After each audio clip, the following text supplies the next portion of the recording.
1927 இருந்து பேசும் படங்கள் வெளிவர தொடங்குச்சு. மௌன படங்கள்ல தன்னுடைய உடல் மொழியாலும் செய்கையாலும் ரசிகர்களை சிரிக்க வச்சவர் சார்லி சாப்ளின். அதை கைவிட்டு பேசும் படங்களை நடிக்க அவருக்கு மனமில்லை. அதே நேரத்தில் சர்க்கஸ், சிட்டி லைட்ஸ், மாடர்ன் டைம்ஸ்னு மௌன படங்களை கொடுத்து வெற்றி பெற்றார் சாப்ளின். இருந்தாலும் ஒவ்வொரு படம் தொடங்கும் போதும் தன் பாணியை தொடர்வதா பேசும் படங்களில் இறங்குறதா அப்படிங்கிற குழப்பம் அவருக்கு இருந்துச்சு.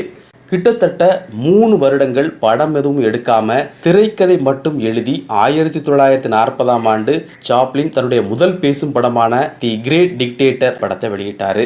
அதுவரை அரசியல் எதுவும் இல்லாமல் படங்கள் செஞ்சுக்கிட்டு இருந்த சாப்ளின் தி கிரேட் டிக்டேட்டர் திரைப்படத்தில் ஹிட்லருடைய நடவடிக்கைகளை பற்றி தைரியமாக விமர்சனம் பண்ணியிருந்தாரு.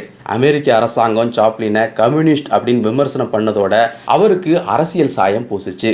அமெரிக்க உளவுத்துறை அவருக்கு மறைமுகமாக பல தொல்லைகளை தர ஆரம்பிச்சது. இந்த